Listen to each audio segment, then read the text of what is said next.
President of the Jamaica Association of Principals of Secondary Schools, Linvern Wright, is calling out what he describes as an apartheid system in Jamaica. Wright argues the primary exit profile, PEP, is less about real choice and more about maintaining inequality. With the placement decision now out following the recent publication of PEP results, Linvern Wright, president of the Jamaica Association of Principals of Secondary Schools, warns that the system needs to be improved. He says the Ministry of Education needs to remove the ambiguity around choice, as the 7 schools chosen by each student is not a choice but a ranking. If you don't get 1 or 2 and you get 3 or 4 or 5, you could argue that the person got the choice.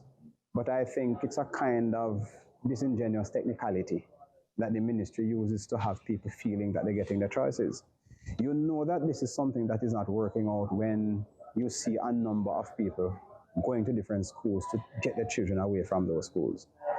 What happens in our education system really is that we have an apartheid education system. The truth is that we have the same teachers in many instances. We have similar resources, might not be adequate, but similar resources. But when PEP results come out, people are put in different groups: highly proficient, developing, and beginning. Wright insists that meaningful change requires honest analysis, adequate funding, and targeted training for teachers. He says the students at the developing and beginning level need intervention, but deems the current funding inadequate. In our present system of funding, for example, we have $2,000 being given to, for example, students who need a social primary if it is that these interventions are needed. That is nowhere adequate. You imagine $2,000 per year for even one child to deal with intervention in terms of diagnostic work, in terms of giving teachers some kind of resources to help these children. Those are not enough, and that amount has been since 2017. Wright calls it a bogus system that keeps top-performing students at the top and low-performing students at the bottom without addressing the real issue.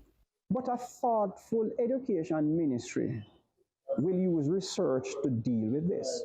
Good research tells you that if a child has gaps in learning, you put them in institutions and you give them the resources and you give them the quality teaching that is going to help them.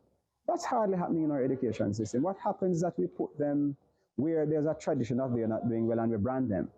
And so you hear about failing schools and you hear about high-performing schools. Those names are indicative of a country we talk about out of many one people.